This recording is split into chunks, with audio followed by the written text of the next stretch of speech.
all of you for hearing me.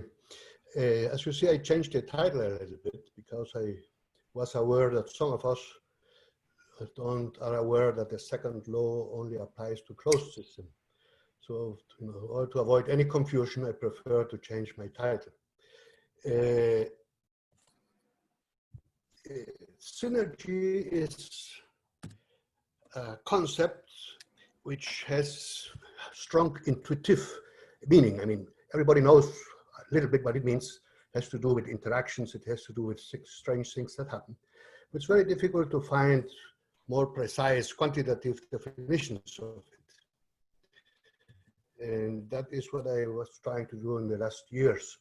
The first scientific reference to the word's synergy comes from Sherrington in neuromuscular research, where he showed that neurons and muscles, when they join together, they produce phenomena which were not expected without doing the experiment. The same Hermann Haken introduced that concept in physics, studying the origin of coordinated interaction between photons producing laser, and then he used the concept of synergy to many other areas, and he's probably one of the principal promoters of the concept synergy in our times. No? And then, of course, we have Buckminster, who used the concept synergy in architecture, and even if he's not a scientist, specifically he's more of an engineer, he was very popular in popularizing the concept synergy. And there is, of course, a great man, Adam Smith. He never used the word synergy, but the concept of the indivisible hands of the market elicited by division of labor, which does create synergy between the organisms, and he describes it very well, even if he doesn't call it synergy. And I have some simulation models which show that the economy without synergy is not possible, that the market and the division of labor only works when there is synergy. So I think Adam Smith was one of he had the insight what synergy was, he just called it differently and described it with other words. As you see, then synergy is still a concept which different people use with different meanings. So I'm trying here to clarify that a little bit. And I want to apply only irreversible thermodynamics, which applies to open systems and to processes, which means we have to define clearly what systems we are referring to. And if we want to study a process, we have to define a window, a time window where this process occurs. Outside those definitions, the definition of what we are describing may vary. So it's very important to have clear concept of what the system is we are handling.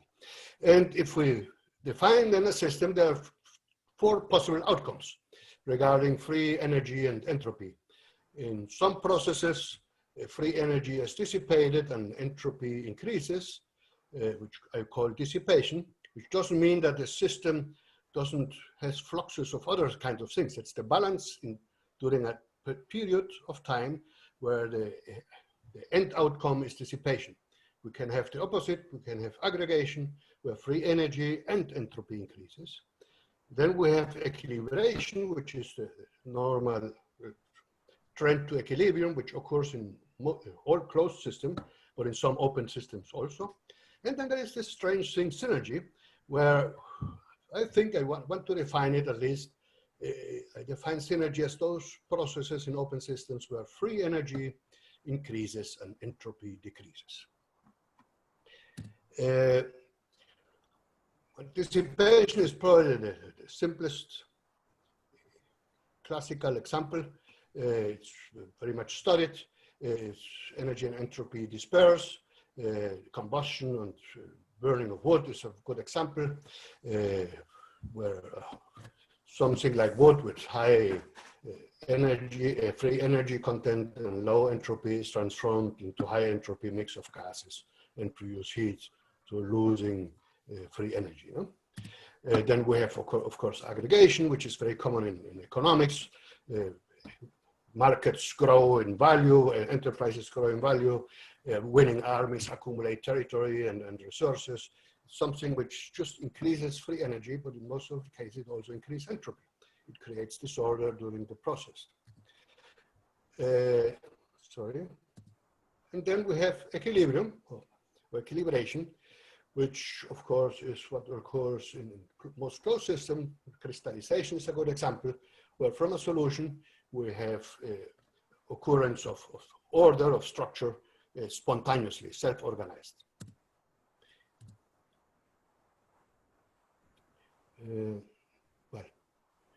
And then of course we have synergy, which is more difficult to explain.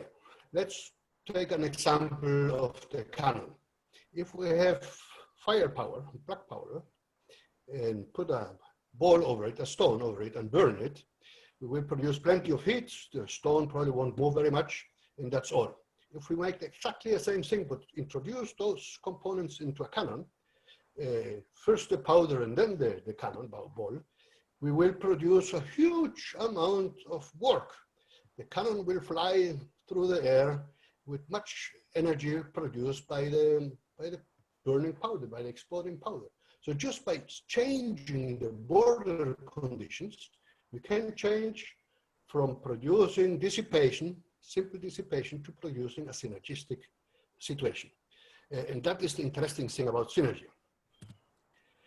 So we can define synergy or synergization as a process where entropy production is reduced or delayed in time, and free energy or work is increased due to information-rich constrained border parameters, which have embedded information.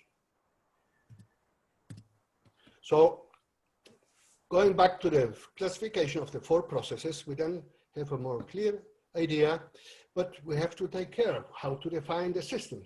For example, if we look at a losing army after the war, they probably is a system where huge amounts of dissipation, whereas the winning army may end the war with aggregation, with more riches.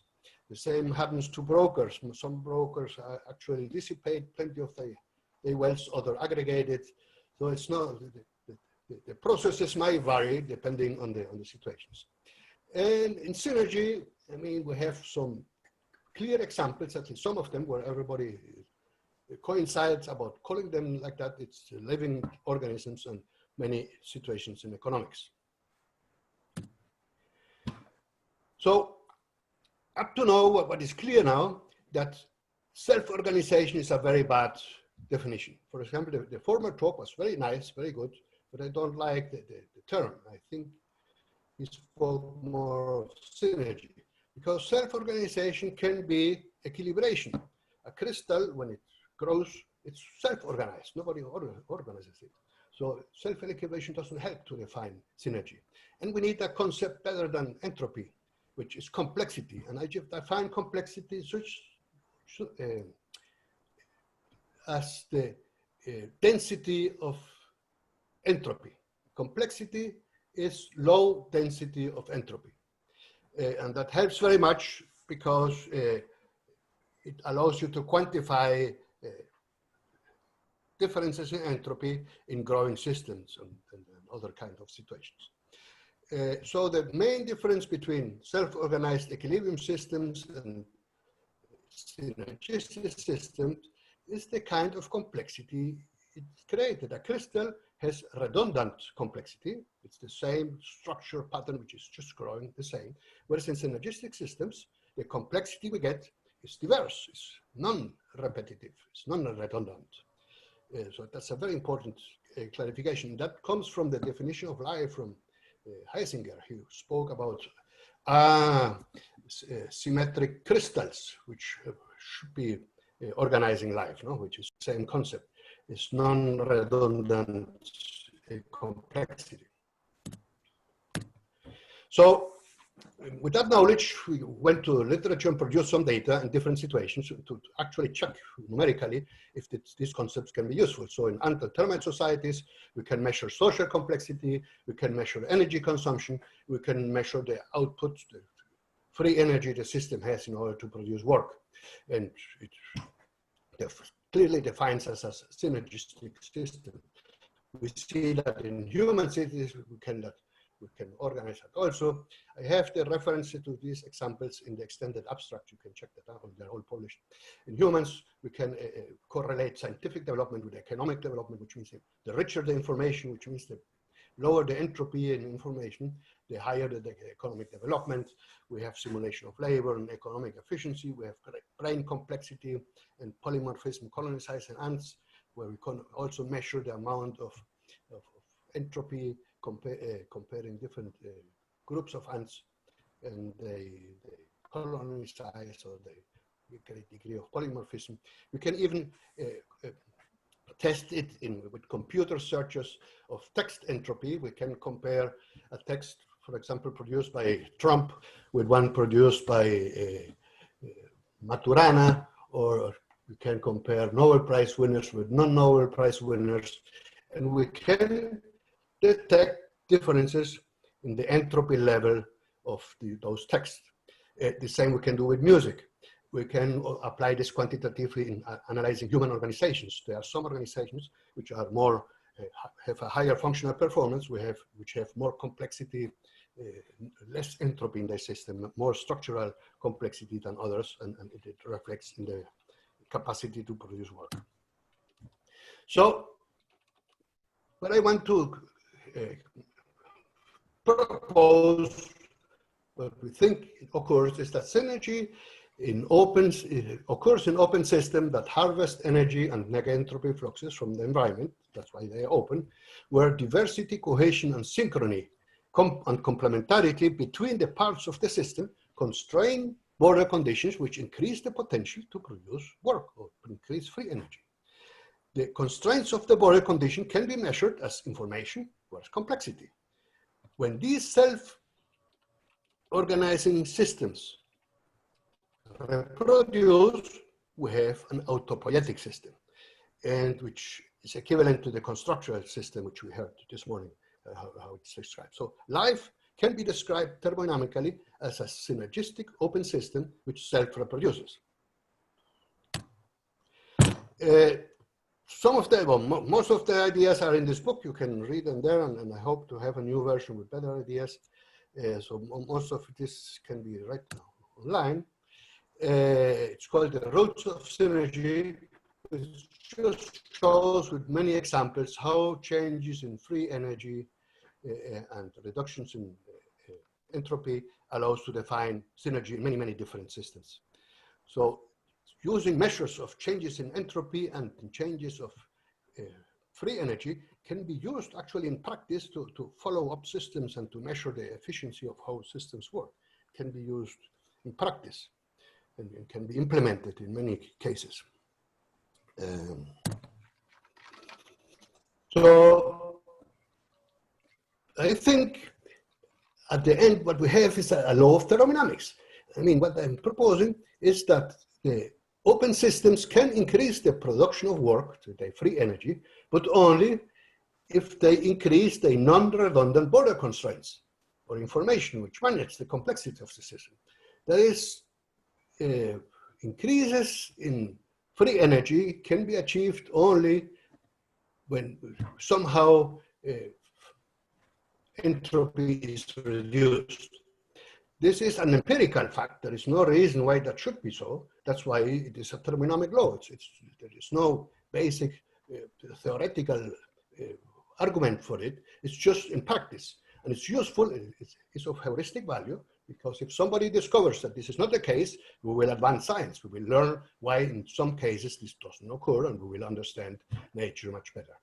And on the other hand, that helps to clear the split between chemistry, thermodynamics, and biology by having a language which allows to define life as an open self-reproducing multi-component synergistic systems, which is, of course, the old concept of autopoiesis by Maturana, but Maturana has a much more poetic language.